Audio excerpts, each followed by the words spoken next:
Chairman senate کی ہدایت per cent secretariat کی ڈیجیٹلائزیشن کا آغاز کر دیا گیا۔ سینٹ سیکریٹریٹ میں ای آفس سسٹم متعارف کرانے کی تیاری شروع کر دی گئی۔ سینیٹرز کے لیے بھی خصوصی موبائل ایپ متعارف کرانے کا فیصلہ کیا گیا ہے۔ مزید جانیں گے ڈان نیوز کے نمائندے امید علی سے۔ امید، مزید کیا معلوم ہو سکا؟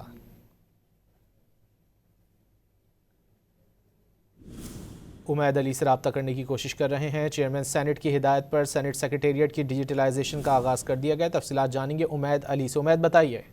سینٹ سیکریٹریٹ میں ای آفس سسٹم کو متعارف کرانے کی تیاری شروع کی گئی ہے۔ NITV کے تعاون سے سینٹ کو پیپر لیس بنانے پر اس وقت کام جاری ہے۔ سینٹ سیکریٹریٹ کے جو حکام ہیں انہوں نے بتایا ہے کہ سینٹ سیکریٹریٹ کا سینٹرز کے لیے بھی خصوصی طور پر موبائل ایپ متعارف کرانے کا جو ہے فیصلہ کیا گیا ہے۔ موبائل ایپ کے ذریعے سینٹرز کو ایجنڈا اور اجلاس کی بروقت معلومات فراہم کی جائیں گی۔